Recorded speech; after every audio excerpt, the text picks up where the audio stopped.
Hello class.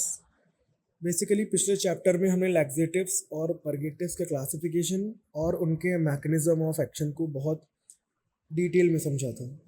अब हम इस लेक्चर में हम इन मेडिसिन की जो फार्माकोकाइनेटिक्स है, मींस इसका एब्जॉर्प्शन, डिस्ट्रीब्यूशन, मेटाबॉलिज्म और एक्सक्रीशन, इनके बारे में पढ़ेंगे। फार्माकोकाइनेटिक्स बेसिकली हमें ये समझने में हेल्प करती है कि जो हमारी ड्रग है वो बॉडी में एंटर करने के बाद कैसा बिहेवियर करती है, उसका जो इफ़ेक्ट है वो कितनी जल्दी शुरू होता है और कितनी देर तक रहता है, ये सारी चीज़ें। तो मोस्ट ऑफ द लैक्सेटिव्स और परगेटिव्स का जो मेन काम होता है वो इंटेस्टाइन या इंटेस्टाइनल ल्यूमेन के अंदर ही होता है। इसीलिए इनका जो मोटिव होता है ये पूरे बॉडी में एब्जॉर्ब होकर सिस्टमिक इफ़ेक्ट पैदा करना नहीं होता है। यही रीज़न है कि इन मेडिसिन में से हमें मैक्सिमम बहुत कम एब्जॉर्ब होती हैं या बिल्कुल भी एब्जॉर्ब नहीं होती हैं, जिससे इनके साइड इफ़ेक्ट्स भी हमारी जो है एक्सेप्टेशंस के बिहाफ पे कम होते हैं। ठीक है, तो वैसे ही यहाँ पे इमेज दी हुई है, क्लास भी लिखे हुए हैं, एब्जॉर्प्शन, डिस्ट्रीब्यूशन, मेटाबॉलिज्म, एक्सक्रीशन। इन शॉर्टली आपको सारा कुछ मिल जाएगा। क्यों चलो अभी हम बात करेंगे एब्जॉर्प्शन के बारे में। ठीक है, देखो एब्जॉर्प्शन का मीन होता है कि कोई ड्रग हमारी गैस्ट्रो इंटेस्टाइनल ट्रैक्ट से ब्लड में कितनी अमाउंट में एंटर करती है।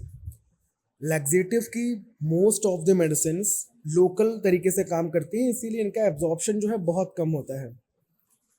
अगर हम बल्क फॉर्मिंग लैक्सेटिव्स की बात करें, जैसे कि साइलियम, इसबगोल, वीट ब्रांड या मेथाइल सेलुलोज, बेसिकली ये जो हमारे डाइजेस्टिव एंजाइम्स के थ्रू डाइजेस्ट नहीं होते हैं, इसीलिए स्मॉल इंटेस्टाइन से ये एब्जॉर्ब भी नहीं होते हैं। तो कोलन तक लगभग ये अनचेंज्ड ही पहुंचते हैं। तो कोलन में पानी को एब्जॉर्ब करके अपना इफेक्ट जो है ये दिखाते हैं।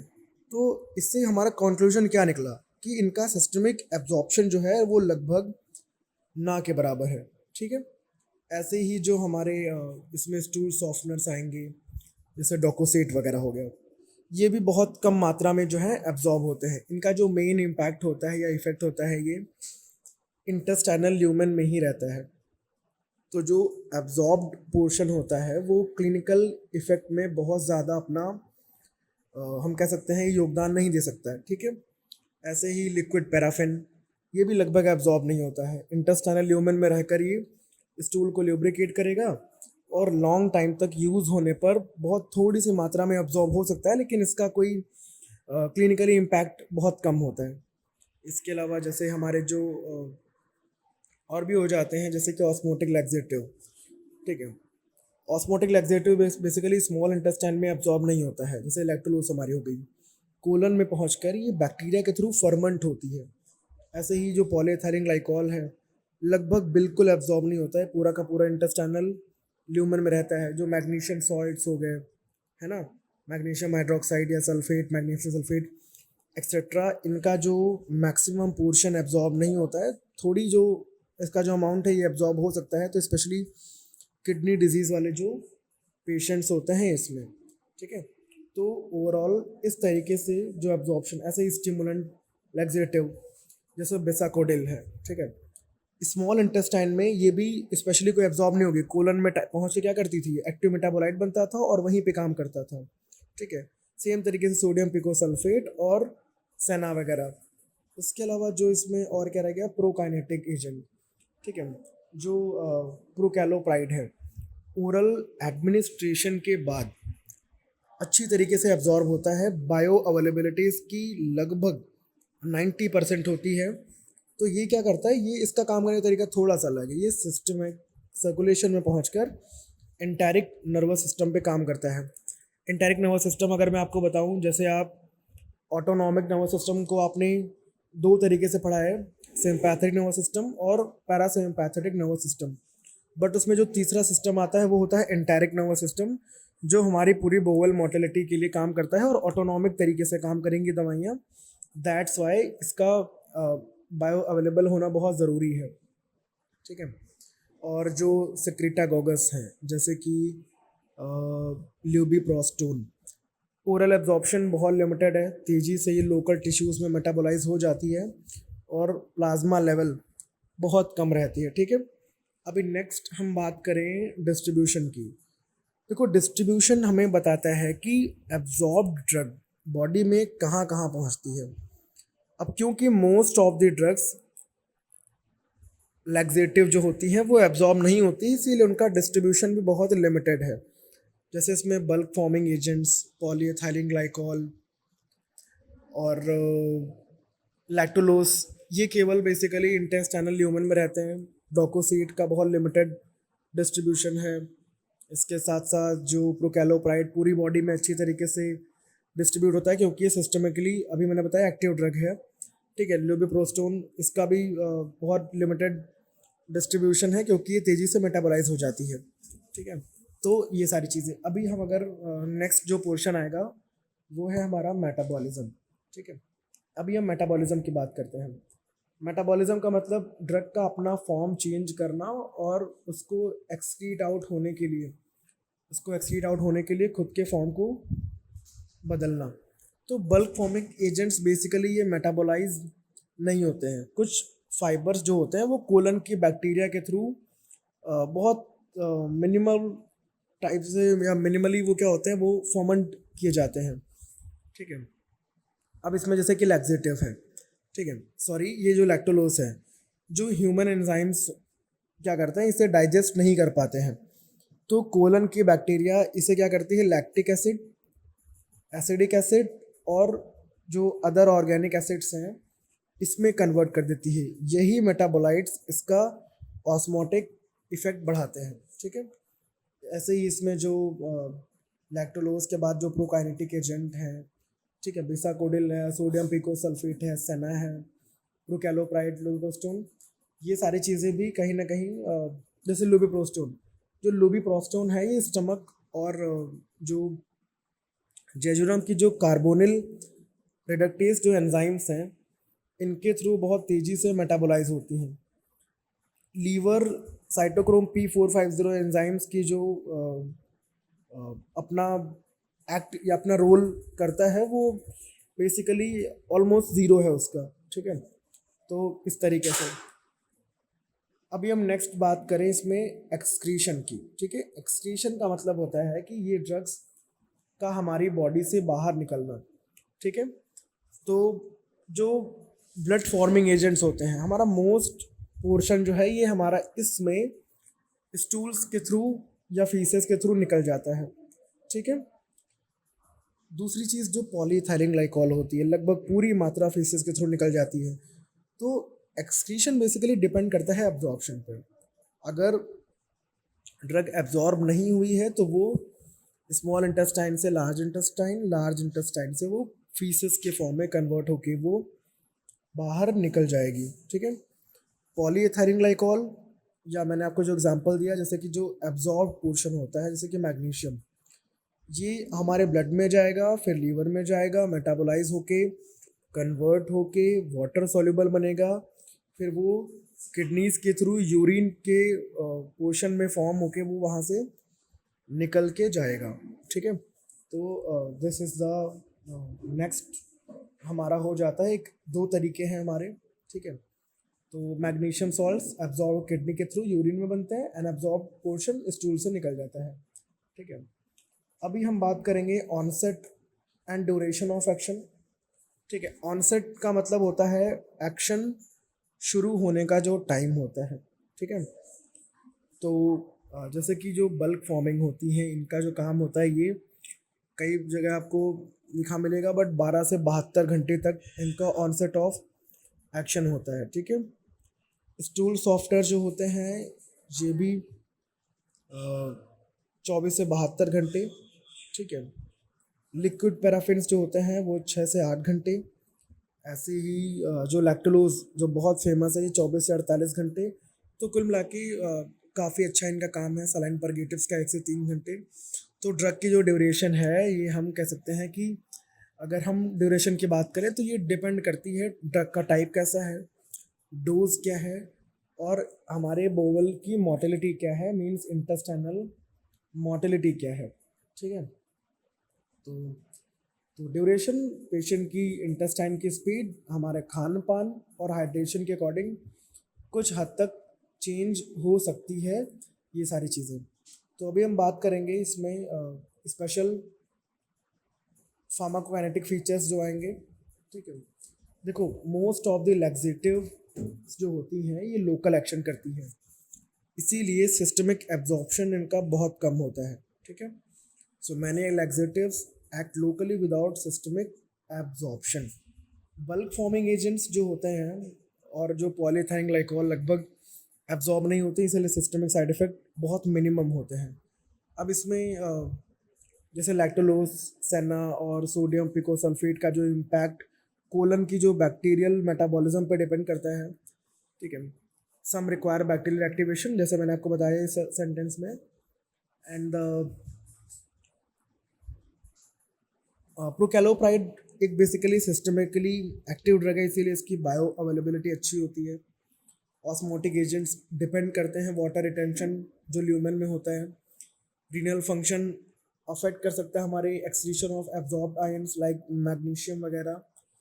और मिनिमल मेटाबॉलिज्म की बात करें अगर हम, तो मोस्टली डायरेक्ट इंटेस्टाइनल एक्शन के बिहाफ पे काम करती हैं। तो magnesium containing laxatives kidney disease वाले पेशेंट्स में बहुत केयरफुली यूज़ किए जाते हैं, क्योंकि मैग्नीशियम का जो एक्सक्रीशन है ये कम हो सकता है। इन चीज़ों का हमें ध्यान देना होगा। अभी क्या है फैक्टर अफेक्टिंग फार्माकोकाइनेटिक, देखो कुछ मेडिसिन हैं जिनकी फार्माकोकाइनेटिक कुछ फैक्टर्स की वजह से इन्फ्लुएंस हो सकती है या फिर अफेक्ट हो सकती है। First one is hydration status. ठीक है, देखो सफिशिएंट पानी पीने से बल्क फॉर्मिंग और ऑस्मोटिक लैक्सेटिव बहुत अच्छे से काम करेंगे, जबकि हाइड्रेशन क्या करेगा, इनके इम्पैक्ट को कम कर सकता है। ठीक है, उसके अलावा जो हमारा गट फ्लोरा है, मीन्स गट माइक्रोबायोटा, तो लैक्टोलोज सेना और सोडियम पिकोसल्फेट जैसे इन मेडिसिन का जो इम्पैक्ट है ये कोलन की जो नॉर्मल बैक्टीरियल फ्लोरा है ये इस पर डिपेंड करता है। तो एंटीबायोटिक्स लेने से इनका जो इम्पैक्ट है ये कुछ कम हो सकता है। ठीक है, इसके अलावा रीनल फंक्शन की बात करें, किडनी डिजीज़ में मैग्नीशियम सॉल्ट्स और जो प्रोकैलोप्राइड है इसके एक्सक्रीशन पे इसका प्रभाव पड़ता है, इसीलिए सावधानी बहुत ज़रूरी है। ठीक है, एज की बात करें तो जो बुज़ुर्ग होते हैं, बुज़ुर्गों में इंटेस्टाइनल मोटिलिटी बहुत धीमी होने के कारण जो ऑनसेट ऑफ एक्शन थोड़ा स्लो हो सकता है या थोड़ा सा लेट हो सकता है, और डिहाइड्रेशन का जो रिस्क है वो बहुत बढ़ जाता है। ठीक है, तो इसके अलावा और भी हैं कॉन्कॉमिनेंट ड्रग, ओपियोइड है, एंटीकोलिनर्जिक्स है, आयरन के सप्लीमेंट्स हैं। ये दवाइयाँ भी कॉन्स्टिपेशन को बढ़ा सकती हैं, इससे लैक्सेटिव की आवश्यकता है और उनके जो क्लिनिकल रिस्पॉन्स ये चेंज हो जाती है। इसके अलावा अगर हम सोचें डाइटरी फाइबर, अगर आप खाने में पहले से ज़्यादा फाइबर आपके है तो ज़्यादा बल्क फॉर्मिंग एजेंट्स की ज़रूरत नहीं होती, कम हो जाती है। इंटेस्टाइनल ट्रांजिट टाइम, कुछ चीज़ें इसमें नहीं लिखी हुई हैं, मीन्स हमारे जो धीमी आंतों की जो स्पीड है, स्लो ट्रांजिट कॉन्स्टिपेशन में कुछ मेडिसिन का जो प्रभाव है, ठीक है, ये देर से शुरू हो सकता है। तो हम देख सकते हैं इस तरीके से हमारा जो फैक्टर अफेक्टिंग फार्माकोकाइनेटिक्स। अभी नेक्स्ट हम बात करेंगे कि लैक्सेटिव और परगेटिव्स का यूज़ हम कौन कौन से डिजीज़ेस में कर सकते हैं, इनके साइड इफ़ेक्ट्स क्या होते हैं, कौन कौन सी सावधानियां रखनी चाहिए और कौन सी कंडीशंस में इनका यूज़ नहीं करना चाहिए। तो थेरापेउटिक यूज़ जो है लैक्सेटिव और परगेटिव्स का, कि लैक्सेटिव और परगेटिव्स केवल कॉन्स्टिपेशन के ट्रीटमेंट के लिए ही नहीं होते हैं, बल्कि और कई सारी मेडिकल कंडीशंस होती हैं जिसमें इनको यूज़ किया जाता है। तो सही पेशेंट में सही तरीके से लैक्सेटिव को डिसाइड करना हमारी फार्माकोलॉजी का बेसिकली एक इम्पॉर्टेंट पार्ट है। फर्स्ट ऑफ ऑल हम जानते हैं कि कॉन्स्टिपेशन में, ठीक है, इन मेडिसिन का सबसे नॉर्मल और सबसे हम कह सकते हैं मेन यूज़ है। तो ये कैसे हेल्प करते हैं, स्टूल को सॉफ्ट बना के या स्टूल का बल्क बढ़ा के या इंटेस्टाइनल वाटर कंटेंट बढ़ा के कोलन की पेरिस्टाल्सिस बढ़ाते हैं, डेफिकेशन को ईजी बनाते हैं। तो कौन सा लैक्सेटिव, अगर माइल्ड क्रॉनिक कॉन्स्टिपेशन है तो इसबगोल या वीट ब्रांड, अच्छा काम करेगा। अगर हार्ड स्टूल है तो डोकोसेट, क्रॉनिक कॉन्स्टिपेशन है तो लैक्टुलोज, पॉलीएथिलीन ग्लाइकॉल, ठीक है। अगर सीवियर कॉन्स्टिपेशन है तो बिसाकोडिल या फिर सेना लेते हैं हम। और अगर क्रॉनिक आइडियोपैथिक कॉन्स्टिपेशन है, आइडियोपैथिक का मतलब होता है जिसकी वजह हमें मालूम ना हो, तो मैंने आपको पहले ही बताया है, जब हमें वजह नहीं मालूम होती है, मैंने लास्ट क्लास में बताया था, तो हम क्या लेंगे, प्रोकैलोप्राइड या लुबिप्रोस्टोन। उसके अलावा बोवल प्रिपरेशन के लिए भी हम इसका यूज़ करते हैं, बोवल प्रिपरेशन फॉर सर्जरी या फिर कोलोनोस्कोपी, ठीक है। अब कई सर्जिकल प्रोसीजर और कोलोनोस्कोपी से पहले कोलन को पूरी तरीके से क्लीन अप करना बहुत इम्पॉर्टेंट है, ठीक है।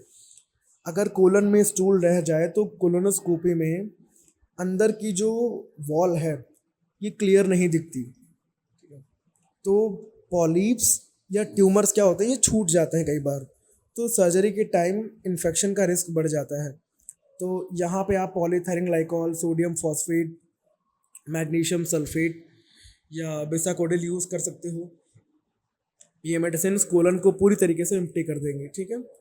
इसके अलावा जो third one is which is hemorrhoids और एनाल फिशर्स, मैं दोनों को एक साथ बता दूंगा।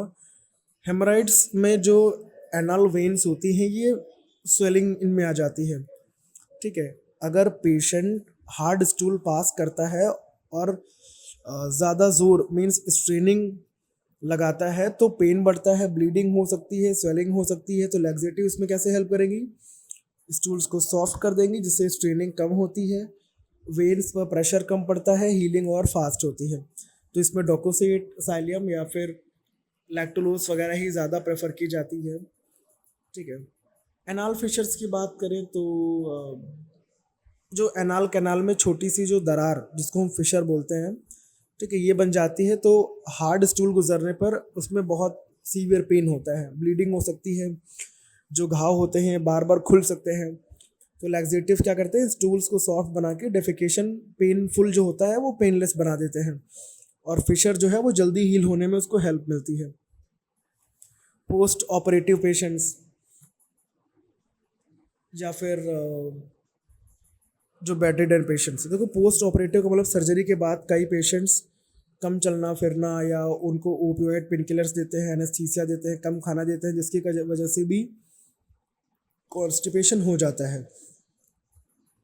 अगर पेशेंट ज़्यादा उसको स्ट्रेनिंग करेगा तो सर्जिकल स्यूचर्स पर पेशेंट प्रेशर आएगा, जो टाँके लगे होते हैं, जो वुंड घाव खुलना जिसको बोलते हैं वुंड डेहिसेंस, इसका रिस्क बढ़ेगा, दर्द बढ़ सकता है, इसीलिए स्टूल सॉफ्टनर्स दिए जाते हैं। तो इसमें डोकोसेट और लैक्टुलोज सबसे ज़्यादा प्रेफर करते हैं। आप किसी भी डॉक्टर से आप बात करेंगे तो लैक्टुलोज ही बताएगा, ठीक है।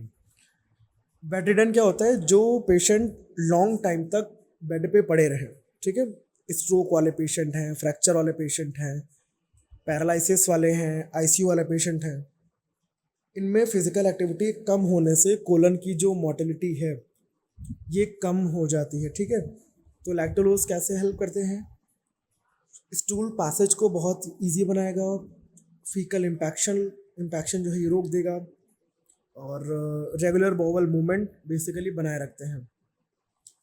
ड्रग इंड्यूस्ड कॉन्स्टिपेशन की बात करें, कुछ मेडिसिन कॉन्स्टिपेशन करवाती हैं, जैसे कि ओपियोइड्स हो गई। अभी हम आगे एक नेक्स्ट चैप्टर में हमने से इसको पहले पढ़ ही चुके हैं, iron supplements, calcium supplements, anti cholinergics, tetracyclic anti depressants हो गए, या फिर वेरापामिल हो गया, ठीक है। तो अंडरलाइन ड्रग कंटिन्यू करते हुए जब हमें ज़रूरत पड़ती है, इनमें लैक्टुलोज, पॉलीथायरिन ग्लाइकॉल, डोकोसेट, सेना, इनका भी यूज़ करते हैं ताकि कॉन्स्टिपेशन ना हो। इसके अलावा हिपैटिक एन्सेफेलोपैथी क्या है, ठीक है, बेसिकली ये लैक्टुलोज का एक बहुत ज़रूरी यहाँ पे यूज़ होता है। हिपैटिक एन्सेफेलोपैथी क्या है, लीवर फेलियर में लीवर अमोनिया को डिटॉक्सिफाई नहीं कर पाता है, तो इस वजह से क्या होता है, ब्लड में अमोनिया बढ़ जाता है, और ये अमोनिया ब्रेन में पहुंचकर कन्फ्यूजन, अल्टर्ड कॉन्शियसनेस और कोमा तक का रीज़न बन सकता है। अब यहाँ पे लैक्टुलोज क्या करेगा, लैक्टुलोज क्या करता है, कोलन की बैक्टीरिया लैक्टोलोज को ऑर्गेनिक एसिड में कन्वर्ट कर देगा, मैंने आपको बताया था, जो जिससे क्या होता है कोलन का पीएच कम हो जाता है और एसिडिक इन्वायरमेंट बनता है। इस एसिडिक पीएच में जो अमोनिया अमोनिया मतलब NH3 क्या होता है, अमोनियम में कन्वर्ट हो जाता है NH4 में। अब अमोनिया एब्जॉर्ब नहीं हो पाता तो वो स्टूल के साथ में बाहर निकल जाता है। साथ ही क्या होता है, लैक्टोलोज स्टूल पासेज भी बढ़ाता है जिससे नाइट्रोजिनस वेस्ट बहुत तेजी से बाहर निकलता है। अब रिजल्टेंट ब्लड अमोनिया लेवल कम हो जाता है और हेपेटिक इंसेफेलोपैथी के जो बेसिकली लक्षण होते हैं, ठीक है, इसमें भी बहुत सुधार आता है। ठीक है, तो एडवर्स इफेक्ट की हम बात करेंगे नेक्स्ट। देखो, हर दवा की तरह लैक्सेटिव या परगेटिव्स इनके भी कुछ साइड इफेक्ट्स होते हैं, जैसे कि एब्डोमिनल क्रैम्प्स, है ना। स्पेशली जो स्टिमुलेंट लैक्सेटिव्स में क्यों होता है कि ये कोलन की जो स्मूथ मसल्स को बहुत ज़्यादा स्टिमुलेट करते हैं, तो स्ट्रॉन्ग पेरिस्टाल्टिक कॉन्ट्रैक्शंस होती हैं। इसी की वजह से जो कॉलिकी एब्डोमिनल पेन और क्रैम्प्स जो हैं ये महसूस हो सकते हैं। ठीक है, डायरिया, अगर लैक्सेटिव्स की जो डोज ज़्यादा हो जाएगी तो लंबे टाइम तक यूज़ किया जाएगा तो ये बहुत ज़्यादा वाटर कोलन में आ जाता है, पेरिस्टाल्सिस बहुत बढ़ जाती है, तो स्टूल बहुत ज़्यादा पतले हो जाते हैं। इससे क्या होता है, इसी से डायरिया होता है। इसके अलावा इलेक्ट्रोलाइट इम्बैलेंस, ठीक है, बार बार डायरिया होने से क्या होता है, सोडियम, पोटेशियम क्लोराइड, बाइकार्बोनेट, ठीक है, इनका बहुत ज़्यादा नुकसान हो सकता है। तो स्पेशली आपको हाइपोकैलेमिया हो सकती है जिससे मसल वीकनेस या फिर कार्डियक अरिथमिया का रिस्क बढ़ जाता है। फिर डिहाइड्रेशन, डायरिया के साथ में देखो वाटर लॉस भी बहुत ज़्यादा होता है। अगर सफिशिएंट पानी नहीं पियोगे तो ब्लड प्रेशर लो हो जाएगा, वीकनेस, डिजीनेस, टैकिकार्डिया, ठीक है, और ये सारी चीज़ें हो सकती हैं। तो जो एल्डरली पेशेंट्स होते हैं या जो बच्चे होते हैं इनके में इन लोगों में रिस्क बहुत ज़्यादा होता है। ठीक है, उसके अलावा डिपेंडेंस, ठीक है, डिपेंडेंस का मतलब आदत लग जाना, निर्भर हो जाना। स्टिमुलेंट लैक्सेटिव्स का लगातार यूज़ करने से कोलन को उसकी जो स्टिमुलेशन का एक तरीके से डिपेंडेंट हो सकता है, तो धीरे धीरे जो नेचुरल पेरिस्टाल्सिस है क्या होती है, ये कम हो जाती है, तो पेशेंट बिना लैक्सेटिव्स के डेफिकेशन कर नहीं पाता है। ठीक है, इसी को हम लैक्सेटिव डिपेंडेंस या जो कैथार्टिक कोलन भी कहते हैं। ठीक है, फ्लैटुलेंस और ब्लोटिंग की बात करें, स्पेशली लैक्टोलोज और जो फाइबर लैक्सेटिव्स में ये चीज़ें होती हैं। क्यों, कोलन की जो बैक्टीरिया है इन मेडिसिन का फर्मेंटेशन करती है। अब फर्मेंटेशन से हाइड्रोजन, मीथेन, कार्बन डाइऑक्साइड ऐसी गैसेस बनती हैं। इसी की वजह से गैस, फ्लैटुलेंस और ब्लोटिंग ये चीज़ें महसूस होती हैं। अब फैट सोल्यूबल विटामिन डिफिशिएंसी, तो मेनली जो लिक्विड पैराफिन को लंबे टाइम तक अगर आप यूज़ करोगे तो लिक्विड पैराफिन क्या करता है, फैट सोल्यूबल विटामिन के एब्जॉर्प्शन में एक तरीके से उसको ऑब्स्ट्रक्ट करता है, तो लॉन्ग टाइम तक यूज़ करने पर इन विटामिन की कमी हो सकती है। ठीक है, next, hyper magnesaemia, magnesium containing laxative जैसे मैग्नीशियम हाइड्रोक्साइड या मैग्नीशियम सल्फेट में क्यों होता है, इनका कुछ मैग्नीशियम एब्जॉर्ब हो जाता है। नॉर्मल इंसानों में किडनी से बाहर निकाल देता है, लेकिन रीनल फेल्योर में क्या होता है, मैग्नीशियम डिपॉजिट होने लगता है। ठीक है, रिजल्टेंट मसल वीकनेस, हाइपोटेंशन या ब्रेडिकार्डिया या फिर रेस्पिरेटरी डिप्रेशन, सीवर केसेस में कार्डियक अरेस्ट, ये सारी चीज़ें भी हो सकती हैं। नेक्स्ट हम बात करेंगे प्रिकॉशंस की। देखो, लैक्सेटिव का यूज़ करते टाइम कुछ इंपॉर्टेंट प्रिकॉशंस का ध्यान देना होता है। ठीक है, कि सफिशिएंट पानी पीजिए। अगर बल्क फॉर्मिंग एजेंट्स के साथ पानी बहुत ज़रूरी है, नहीं तो आते खुद ही फूल करना ऑब्स्ट्रक्शन पैदा कर देंगे। तो use only when necessary, avoid routine और long term use without medical advice. ठीक है, और इलेक्ट्रोलाइट्स को मॉनिटर कीजिए आप, स्पेशली जो एल्डर पेशेंट्स होते हैं, जो क्रॉनिक यूज़र्स होते हैं, सावधानी से यूज़ करना होता है रीनल इम्पेयरमेंट वाले केसेस में, particularly magnesium containing laxatives. avoid use in children and elderly without supervision, identify and treat underlying causes of constipation rather than relying only on drugs. जो एक्सेसिव यूज़ करते हैं उसको भाई रोकना पड़ेगा, वरना डिपेंडेंस या बॉवल डिसफंक्शन के चांस बढ़ जाएंगे। ठीक है, तो ये सारी चीज़ें अभी हम नेक्स्ट बात करेंगे। इसमें लास्ट हमारा आता है कॉन्ट्राइंडिकेशन। कुछ कंडीशंस में लैक्सेटिव्स को देना थोड़ा सा डेंजर हो सकता है, जैसे कि इंटेस्टाइनल ऑब्स्ट्रक्शन। अगर हमारे इंटेस्टाइन्स पहले से ब्लॉक हैं तो लैक्सेटिव देने से प्रेशर बढ़ जाएगा, परफोरेशन का रिस्क बढ़ सकता है, कंडीशन और सीवियर हो जाएगी। इसीलिए कंप्लीट कॉन्ट्राइंडिकेशन ये बेसिकली ये है। एक्यूट एब्डोमेन, जिसको हम बोल सकते हैं अपेंडिसाइटिस, ठीक है, या पेरिटोनिटिस या इंटेस्टाइनल परफोरेशन, इसमें लैक्सेटिव देने से पेरिस्टालसिस बढ़ जाती है, जिससे पेन और जो प्रॉब्लम्स हैं या फिर जो जटिलताएं हैं बेसिकली ये बढ़ सकती हैं। ठीक है, उसके अलावा severe dehydration. Laxatives specially osmotic और जो सलाइन परगेटिव्स हैं ये वाटर लॉस को और बढ़ा देते हैं। इससे क्या होता है, पेशेंट की जो कंडीशन है वो और ख़राब हो सकती है, इसलिए हम इनमें नहीं दे सकते हैं। इन्फ्लामेटरी बाउल डिजीज़, ठीक है, ये भी सीवियर केसेस में आईबीडी, जैसे कि अल्सरेटिव कोलाइटिस है या फिर क्रॉन्स डिजीज़ है, इनमें पहले से इंटेस्टाइनल इन्फ्लामेशन होता है।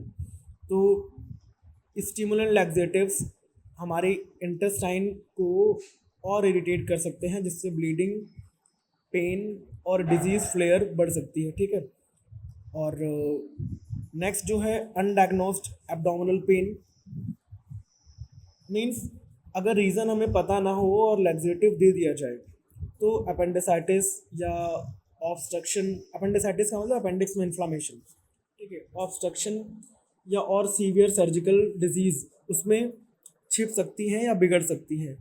तो पहले रीज़न का पता लगाना बहुत ज़रूरी है। ठीक है, और अगर हम रीनल फेलियर की बात करें फॉर मैग्नीशियम और फॉस्फेट लैक्सेटिव्स, स्पेशली मैग्नीशियम और फॉस्फेट से जुड़े जो लैक्सेटिव्स हैं इनसे बचना चाहिए, क्योंकि किडनी क्या करती है, इनको सफिशिएंट अमाउंट में बाहर नहीं निकाल पाती है, इसीलिए हाइपर मैग्नीसीमिया या हाइपर फॉस्फेटीमिया हो सकता है। सो ओवरऑल लैक्सेटिव्स और परगेटिव इनका जो यूज़ है, ठीक है, कॉन्स्टिपेशन के ही ट्रीटमेंट में होता है, लेकिन इनके बहुत सारे use bowel preparation, haemorrhoids, anal fissures या पोस्ट ऑपरेटिव केयर या bedridden patients, drug induced constipation या हेपेटिक एन्सेफेलो, स्पेशली लैक्टोलोस में भी है। तो इनके जो गलत इम्पैक्ट होते हैं, जैसे कि abdominal pain, diarrhoea, electrolyte imbalance, dehydration, laxative dependence, flatulence या फिर fat soluble vitamin deficiency, hyper magnesaemia, ये सारी चीज़ शामिल है। इनकी वजह से फार्माकोलॉजिकल जो एक्शन से सारी चीज़ें कनेक्ट हैं।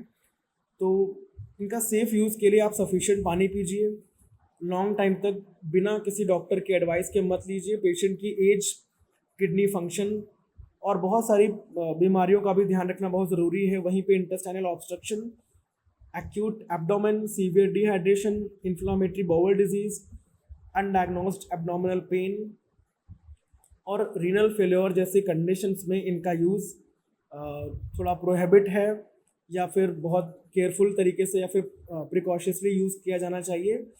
तो ये जो भी सारे प्रिंसिपल्स हैं लैक्सेटिव और परगेटिव्स के रेशनल एवं बहुत हम कह सकते हैं सेफ यूज़ का बेस है। तो ओवरऑल हमने इस चैप्टर में स्टार्टिंग से लेकर एंड तक जो हमने 3 क्लासेस में कवर किया है, जिसमें हमने कॉन्स्टिपेशन क्या होता है, उसकी किस वजह से होता है, एंटी कॉन्स्टिपेटिव ड्रग्स कौन सी हैं, उनका क्लासिफिकेशन, उन ड्रग्स का मैकेनिज्म ऑफ एक्शन, उसमें जो भी हमारे ऑस्मोटिक परगेटिव्स थे, लैक्सेटिव्स थे, स्ट्रॉन्ग थे, माइल्ड, जो भी हमारी ड्रग्स थी हमने उसके बारे में देखा। आज की क्लास में हमने फार्माकोकाइनेटिक्स की बात किया। फार्माकोकाइनेटिक्स में एब्जॉर्प्शन, डिस्ट्रीब्यूशन, मेटाबॉलिज्म, एक्सक्रीशन, इन चीज़ों के बारे में बात किया। उसके बाद हमने क्या देखा कि कैसे इन ड्रग्स को यूज़ किया जाना चाहिए, क्या साइड इफ़ेक्ट्स हैं, क्या प्रिकॉशंस हैं और क्या क्या इसके कॉन्ट्राइंडिकेशंस हैं। तो इस क्लास को ओवरऑल इस चैप्टर को यहीं पे कंप्लीट करते हैं। नेक्स्ट क्लास में हम नया आपका जो इसमें चैप्टर आएगा प्रॉबेबली वो एंटी डायरियल ड्रग्स आएंगी, जिसको हम कंटिन्यू करेंगे अपने नेक्स्ट क्लास में। So thank you and